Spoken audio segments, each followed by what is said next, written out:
আনাজিলহুম সুদুরহুম, শেষ উম্মতের ইনজিল হবে, কিতাব হবে তাদের সিনা। নাজ্জালাহু আলা কলবিক, তোমার কলবের উপরে এই কোরআন সফট কপি রূপে, নুসখা নুরানিয়া রূপে, ইলেকট্রনিক কপি রূপে আল্লাহ নাজিল করেছেন। আর এখন যে গোটা পৃথিবী ইনশাআল্লাহ আলেমদের হাতে আসবে, গোটা পৃথিবীতে লা ইলাহা ইল্লাল্লাহ মুহাম্মাদুর রাসূলুল্লাহর পতাকা উড়বে, গোটা পৃথিবী ব্যাপী কোরআনের শাসন চলবে। আমেরিকা, ইউরোপ এবং এশিয়া, অস্ট্রেলিয়া, বাংলাদেশ, ভারতবর্ষ জুড়ে, গোটা বিশ্ব জুড়ে এখন ইসলামী খেলাফত, শেষ খেলাফত।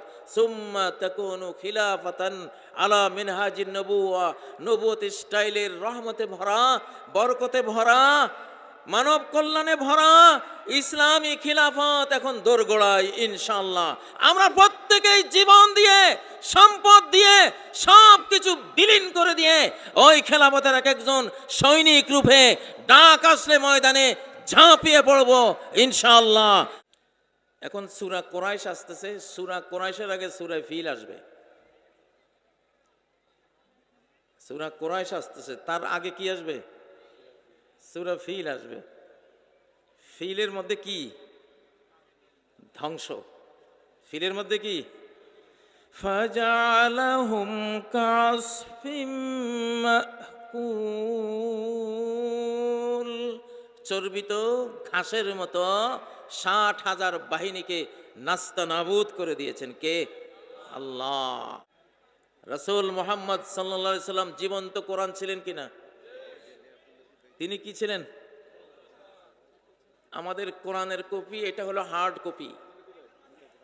এই হার্ড কপি নাজিল হওয়া কপি না, নাজিল হওয়া কপি এখানে। এই কোরআনই একমাত্র কিতাব আকাশ থেকে ইলেকট্রনিক কপি নাজিল হয়েছে, নুরানি কপি নাজিল হয়েছে, সফট কপি নাজিল হয়েছে নবীজির বুকে। এই জন্য এই উম্মতের কোরআনের আসল কপি হলো হাফেজরা। প্রকৃত কোরআনের কপি হলো কারা? হাফেজরা। ইলেকট্রনিক কোরআন, এমন কোরআন যেই কোরআন দিয়ে যদি পাহাড়গুলো উড়িয়ে দিতে চাও, পাহাড়গুলি উড়িয়ে দেওয়া যাবে। সামনে এমন মার আসতেছে বাংলাদেশে, যদি আপনারা কোরআনের জন্য মানসিক প্রস্তুতি নেন, বাংলাদেশে কত কোটি মানুষ মারা যাবে আল্লাহ ছাড়া কেউ জানে না। কত কোটি মানুষ বাংলাদেশ থেকে চলে যাবে আখেরাতে, এটা আল্লাহ ছাড়া কেউ জানে না। এবার আল্লাহ বড় প্রতিশোধ নেবেন যে এইবার বাংলাদেশের জনগণ তোদেরকে স্বাধীনতা দিয়েছি, এবার কোন রাষ্ট্রের সহায়তা তোদের লাগে নাই, আকাশ থেকে ডাইরেক্ট কত লক্ষ ফেরেশতা যে সেই 5ই আগস্ট বাংলাদেশের জমিনে কাজ করেছিল সেটা তো আল্লাহ জানেন। কত লক্ষ আল্লাহর মালায়েকা ফোর্স সক্রিয় ছিল, আল্লাহর কমান্ডগুলো নাজিল হচ্ছিল, সেটা আল্লাহ জানেন। এবার আপনারা মালিক, আপনারা সরকার, সিদ্ধান্ত নেয়ার সম্পূর্ণ পাওয়ার এবার আপনাদের হাতে দিয়েছেন। এইবার যদি কোরআন ভোট না পায়, কোটি কোটি মানুষ সেই অপরাধে গুরুস্থানে চলে যাবে। এবার বলে দিলাম।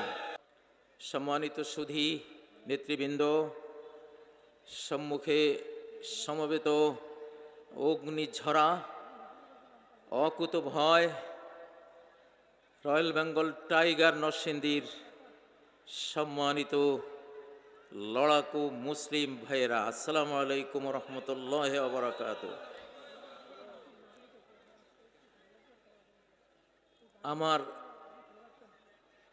যৌবনের পুরো স্মৃতিটাই যেন এই মাঠে, এই আঙ্গিনায় পড়ে আছে। 1988 সালে এখানে এসেছিলাম, চুল দাড়ি সবই কালো ছিল। এরপরে এখান থেকে এখানে থাকাকালীনই কারাগারে গেলাম। কারাগার থেকে বের হয়ে থাকার মতো পরিস্থিতি, পরিবেশ পাইনি। হৃদয়ে একটি প্রচণ্ড ক্ষোভ এবং জিদ চেপে রেখে কোনো একদিন এসে দুশ্মনদের ইটের সাথে ইট বাজিয়ে দেব, দুশ্মনী যারা করেছে দেশের ভেতরে অথবা বাইরে, সবার থেকে প্রতিশোধ নেব ইমাম মাহদিকে হয়তো সাথে নিয়ে এসে, এই প্রত্যয় নিয়ে বেরিয়ে গিয়েছিলাম। তো আল্লাহ তাআলা 1924 সাল, 2024 সাল, 1924 আর 2024, এই যে 1924 থেকে 2024 একটি কালো অধ্যায় ছিল। সেই কালো অধ্যায়টি পৃথিবীর বুক থেকে, বাংলাদেশের বুক থেকে বিদায় হওয়ার সকল আয়োজন আকাশ থেকে, জমিন থেকে আল্লাহ করে দিয়েছেন। সেজন্য আবার দেশে ঢুকেছি আলহামদুলিল্লাহ। এবার ওয়াজ করার জন্য ঢুকে নাই, শাসন করার জন্য ঢুকেছি। এবার রাজনীতি করার জন্য ঢুকেছি, এবার রাজনীতি শেখাবার জন্য ঢুকেছি ইনশাআল্লাহ। আলেমরাই এখন রাজনীতি শেখাবে। আলেমরাই অর্ধ পৃথিবীর মুসলিম জাহান জয় করার নায়ক, জয় করে দিয়েছেন।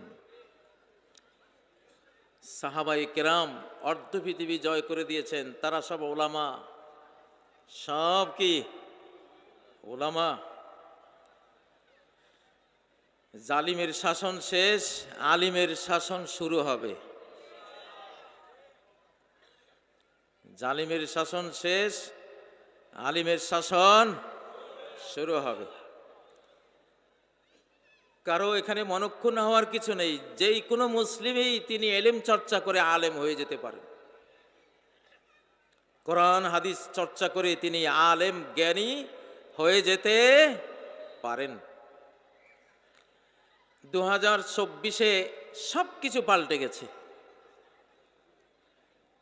এটা একটি তাজদিদি সন, মুজাদ্দিদি সন, সংস্কারের সন। গোটা বিশ্বকে বদলে দেওয়ার একটি সন, একটি সাল। সাধারণ বিষয় না, 2024 সাধারণ বিষয় না। ইন্নাল্লাহা ইয়াবআসু লিহাযিহিল উম্মাহ আলা রা'সি কুল্লি মিআতি সানাতিন মান ইউজাদ্দিদু লাহা দীনাহা। আল্লাহ তাআলা এই উম্মতের প্রতি 100 বছরের মাথায় এমন ব্যক্তিবর্গকে পাঠাবেন যারা এই উম্মতের জন্য ইসলামকে রিনিউ করে দেবে, তাজদিদ করে দেবে, নবায়ন করে দেবে। বিশ্বের সাথে কোরআন কিভাবে ম্যাচিং করে, হাদিস কিভাবে ম্যাচিং করে, ইসলাম কিভাবে চিরসবুজ, চির নতুন হয়ে মডার্ন থাকে, চির আধুনিক থাকে, এই ম্যাচিংয়ের কাজটা প্রতি 100 বছরের মাথায় আল্লাহর পক্ষ থেকে প্রেরিত একদল উম্মতে মুহাম্মাদিয়ার সদস্যরা করে দেবে। সেই কাজটি বাংলাদেশে সংগঠিত হয়েছে 2024 সালে। সাধারণ সাল না, এটি আল্লাহর সাল। কার সাল? আল্লাহর সাল।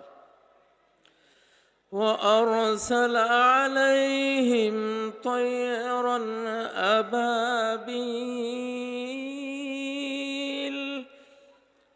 আল্লাহ যখন মুহাম্মদ সাল্লাল্লাহু আলাইহি সাল্লাম আসবেন, প্রস্তুতি নিচ্ছে আকাশ, প্রস্তুতি নিচ্ছে জমিন, তখন নবী বিরোধী একটা শক্তি এসে কাবা ধ্বংস করার উপক্রম করেছিল। আল্লাহ ঝাঁকে ঝাঁকে পাখি দিয়ে তাদেরকে ইতিহাস বানিয়ে দিলেন। ঠিক নয় কি? বাংলাদেশেও 2024-এ এমনটি হয়েছিল।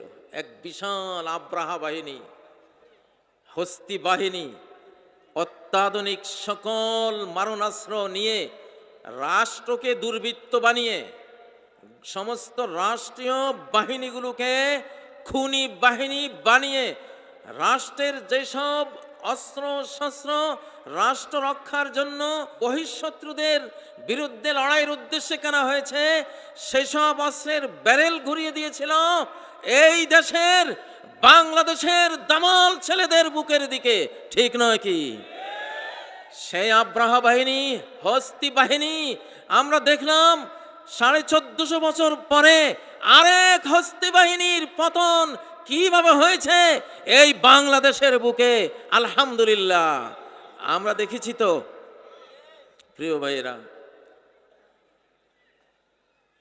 2024-এর আগের রাজনীতি আজকে অচল। অনেকের খারাপ লাগতেছে আমি জানি, আমার কিছু করার নাই, আমি জানি এটা অচল। আইয়ুব খানেরও অচল পয়সা। 24-এর আগের রাজনীতিগুলি এখন কি?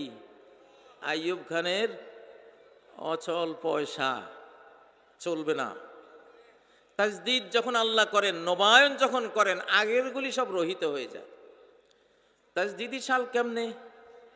যে হাদিসটি বললাম ইবনে মাজার হাদিস,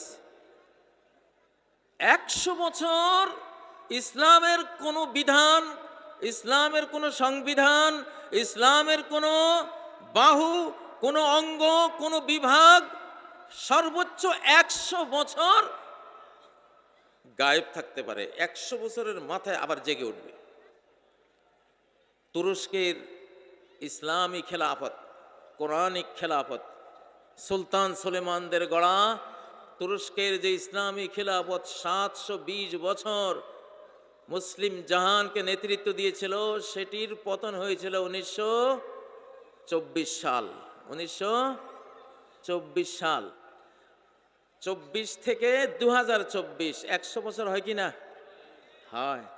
তাহলে 100 বছর আগে হারানো খেলাফত, 100 বছর আগে হারানো ইসলামী শাসন ব্যবস্থা, 100 বছর আগে হারানো কোরআনিক সংবিধান অবশ্যই 100 বছর পরে ফেরত আসবেই। সেটা ফেরত এসেছে বাংলাদেশে। লিল্লাহি তাকবীর। নরসিংদীর তাকবীর হয় নাই, নরসিংদীর কারাগার ভাঙ্গা তাকবীর এটা না। কে পারবে নরসিংদীর তাকবীর দিতে?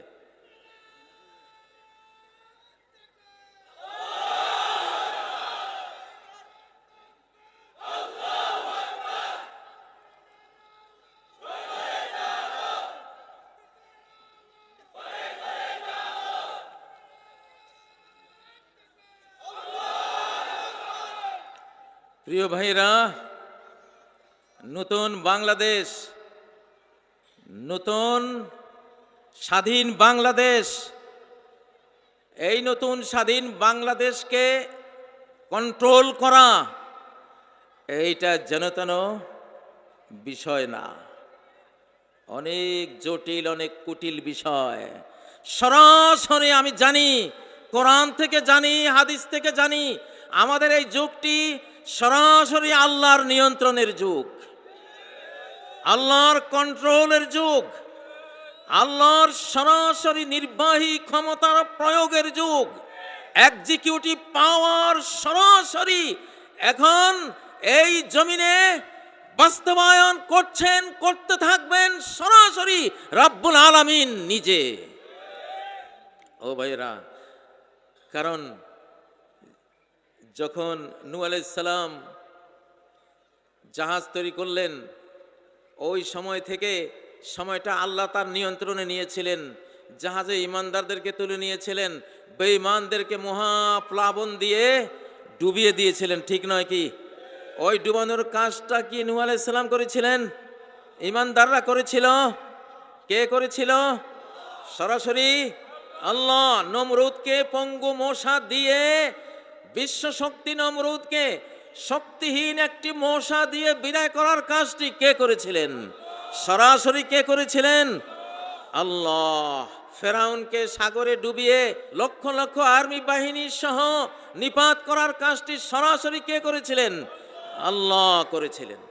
কিছু সময় পৃথিবীতে আসে যখন ডাইরেক্ট আল্লাহ তাআলা ক্ষমতা নিয়ে নেন বান্দাদের হাতে, তখন কর্তৃত্ব থাকে না। বাংলাদেশের কর্তৃত্ব এখন কার কাছে? আল্লাহর কাছে। কার কাছে?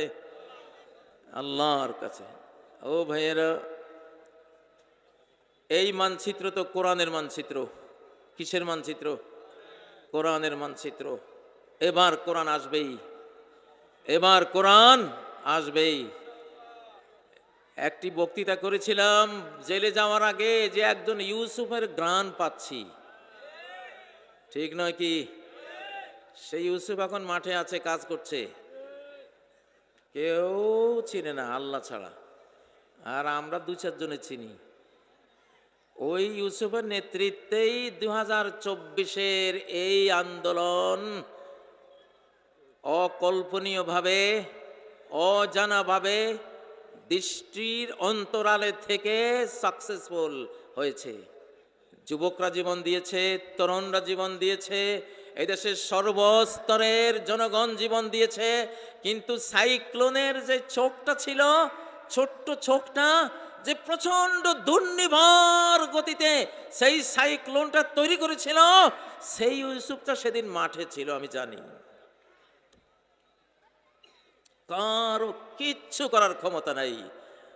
এখন আমরা এগিয়ে যাব দুর্বার গতিতে, মারিয়ে গুড়িয়ে চুরমার করে এগিয়ে যাব বাংলাদেশকে। 2024-এর সংস্কার সাল, সংস্কার করে কোরআন আসবে, কোরআন আসবে।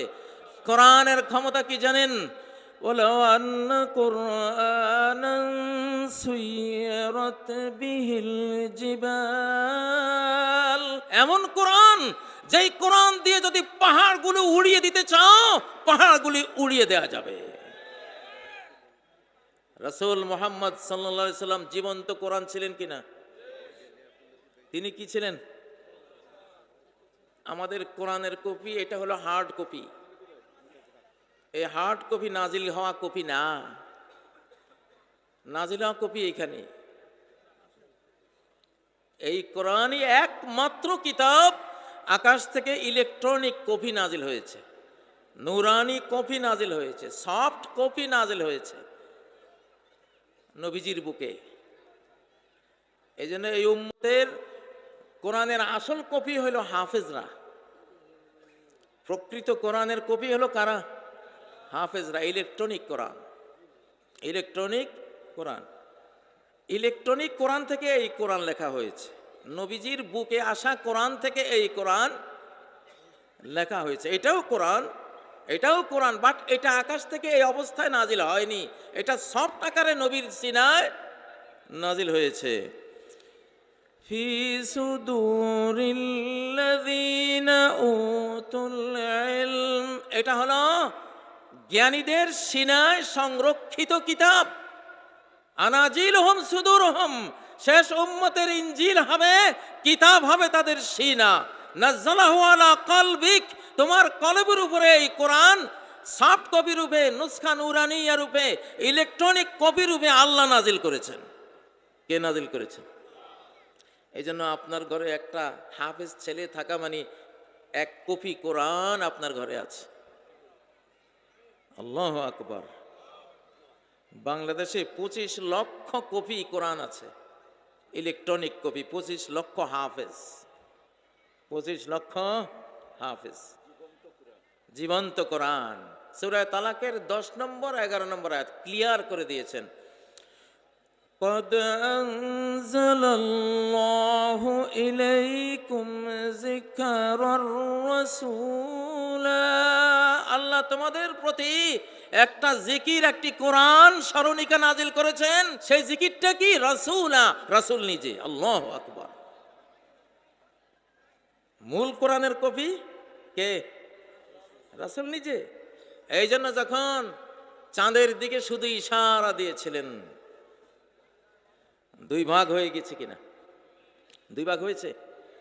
চাঁদকে দ্বিখণ্ডিত করেছে কিসে? জীবন্ত কোরআন মুহাম্মদ সাল্লাল্লাহু আলাইহি ওয়াসাল্লামের শাহাদাত অঙ্গুলি, এই অঙ্গুলির ইশারায় ওটা 2 ভাগ হয়ে গেছে। এই কোরআন এই ক্ষমতা রাখে, আকাশ ছিন্ন ভিন্ন করে দেবে, জমিন চূর্ণ বিচূর্ণ করে দেবে, নক্ষত্র চাঁদ সূর্য তারা খসিয়ে দেবে। এই কোরআনের সেই ক্ষমতা আছে কিনা? إذا السماء انفطرت وإذا الكواكب انتثرت وإذا البحار فجرت, এগুলি কিসের আয়াত? আকাশ বিদীর্ণ হবে। কে বলছে? আল্লাহ তো বলছেন। কোথায় বলছেন? কোরআনে। এই পাওয়ারটা কোরআনে আছে কিনা? আকাশ বিদীর্ণ হওয়ার আয়াত কোরআনে। এই কোরআন দিয়ে যেদিন ওই সময়টা আসবে এটা বিদীর্ণ হয়ে যাবে কোরআন না থাকার কারণে। কোরআন উঠে যাবে এই কারণে, কোরআনের বিরহের কারণে আকাশ ফেটে চূর্ণ বিচূর্ণ হয়ে যাবে। এটি কোরআনের নেগেটিভ পাওয়ার। ও ভাইয়েরা, সেই কোরআন চান কিনা আপনারা? এখন সূরা কুরাইশ আসতেছে, সূরা কুরাইশের আগে সূরা ফিল আসবে। সূরা কুরাইশ আসতেছে, তার আগে কি আসবে? সূরা ফিল আসবে। ফিলের মধ্যে কি? ধ্বংস। ফিলের মধ্যে কি? ফাজআলাহুম কাসফিম মাকুল, চর্বিত ঘাসের মতো ৬০,০০০ বাহিনীকে নাস্তানাবুদ করে দিয়েছেন। কে? আল্লাহ। ও ভাইয়েরা, আমার কথাগুলি আমি আসলে এখন ওয়াজ করি না, আমি ওয়াজ করি না, কতগুলি কর্মসূচি দেই আপনাদেরকে, কতগুলি কর্মসূচি দেই। দেশটা একেবারে আমরা কোরআনের দিকে নিয়ে আসবো ইনশাআল্লাহ। যত রাজনৈতিক দল আছেন ভাইরা, সবাই তো কালেমা পড়া মুসলমান নাকি? কালেমা পড়া মুসলমান না? মরতে হবে কিনা? দাফন কাফন করা লাগবে, কবরের সুয়াল জবাব হবে, মার রব্বুকা ওয়া মা দীনুকা ওয়া মান নাবিয়্যুক প্রশ্ন হবে। উত্তর আসবে কি দিয়া? কোরআন দিয়া। ও ভাইরা, এখন আপনাদের জন্য কর্মসূচি হলো, এইবারে সকল রাজনৈতিক দলের কাছে আমাদের এখন উপদেশ হলো, সবাই আপনারা ধীরে ধীরে কোরআন গ্রহণের মানসিক প্রস্তুতি নেন ইনশাআল্লাহ। মানসিক প্রস্তুতি নেন। সামনে এমন মার আসতেছে বাংলাদেশে, যদি আপনারা কোরআনের জন্য মানসিক প্রস্তুতি নেন, বাংলাদেশে কত কোটি মানুষ মারা যাবে আল্লাহ ছাড়া কেউ জানে না। কত কোটি মানুষ বাংলাদেশ থেকে চলে যাবে আখেরাতে, এটা আল্লাহ ছাড়া কেউ জানে না। এবার আল্লাহ বড় প্রতিশোধ নেবেন যে এইবার বাংলাদেশের জনগণ তোদেরকে স্বাধীনতা দিয়েছি, এবার কোন রাষ্ট্রের সহায়তা তোদের লাগে নাই, আকাশ থেকে ডাইরেক্ট কত লক্ষ ফেরেশতা যে সেই 5ই আগস্ট বাংলাদেশের জমিনে কাজ করেছিল সেটা তো আল্লাহ জানেন। কত লক্ষ আল্লাহর মালাইকা ফোর্স সক্রিয় ছিল, আল্লাহর কমান্ডগুলো নাজেল হচ্ছিল, সেটা আল্লাহ জানেন। এবার আপনারা মালিক, আপনারা সরকার, সিদ্ধান্ত নেয়ার সম্পূর্ণ পাওয়ার এবার আপনাদের হাতে দিয়েছেন। এইবার যদি কোরআন ভোট না পায়, কোটি কোটি মানুষ সেই অপরাধে গুরুস্থানে চলে যাবে। এবার বলে দিলাম, লিল্লাহে তাকবীর, লিল্লাহে তাকবীর। মুজাদ্দিদি সাল 2024 সাল কি সাল?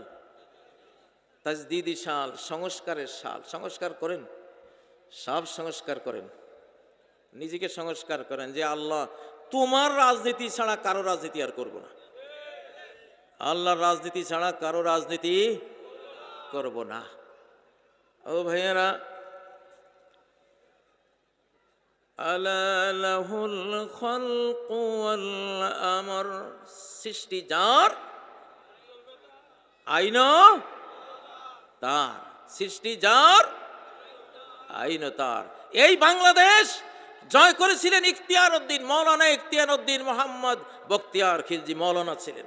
ওই যুগে কোনো স্কুল ছিল না, সব মাদ্রাসা শিক্ষিত ছিল, ঠিক নয় কি? ইখতিয়ার উদ্দিন বখতিয়ার খিলজি মাস্টার ছিলেন না মৌলানা ছিলেন? মৌলানা ছিলেন। প্রথম ঝান্ডা উড়িয়েছেন। মোহাম্মদ বিন কাসিম সিন্ধু বিজয়ী কি ছিলেন? মৌলানা ছিলেন, আলেমে দ্বীন ছিলেন, মস্ত বড় ইসলামিক পণ্ডিত ছিলেন। ও ভাইয়েরা, দেওবন্দের ওলামায়ে কেরাম ব্রিটিশের বিরুদ্ধে যুদ্ধ করার জন্য দেওবন্দ মাদ্রাসার নিচে আন্ডারগ্রাউন্ডে বিল্ডিং তৈরি করেছিলেন, ট্রেনিং সেখানে দিয়েছিলেন। মৌলানা নানুতবি রহমতুল্লাহ আলাই ব্রিটিশ বিরোধী যোদ্ধা ছিলেন, হোসেন আহমদ মাদানী রহমতুল্লাহ আলাইরা ব্রিটিশ বিরোধী যোদ্ধা ছিলেন।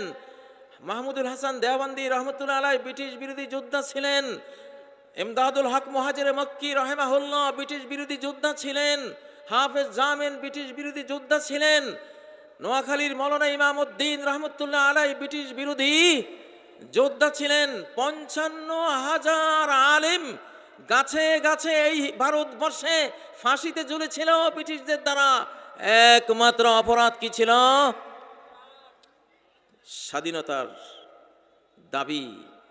মুসলিম, এই ভারত ছিল মুসলিম ভারত, মোগল শাসনাধীন মুসলিম ভারত। ইসলামকে ফিরিয়ে আনার জন্য তারা যুদ্ধ করেছিলেন, লড়াই করেছিলেন। আমাদের রমনা পার্ক, ঢাকা রমনা পার্ক, এটা এখানে আম গাছে গাছে ব্রিটিশরা ফাঁসিতে ঝুলাতো আলেমদেরকে, ঠিক নয় কি? অর্ধ পৃথিবী জোড়া যে মুসলিম সাম্রাজ্য, এটা আলেমদের তৈরি। কাদের তৈরি?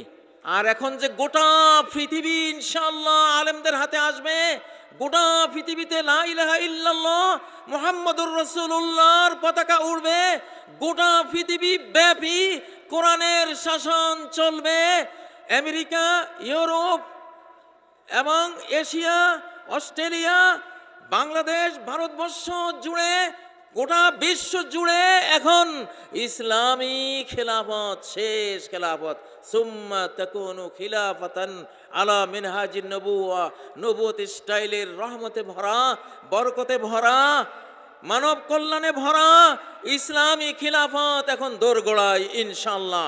আমরা প্রত্যেকেই জীবন দিয়ে, সম্পদ দিয়ে, সব কিছু বিলীন করে দিয়ে ওই খেলাফতের এক একজন সৈনিক রূপে ডাক আসলে ময়দানে ঝাঁপিয়ে পড়ব ইনশাআল্লাহ।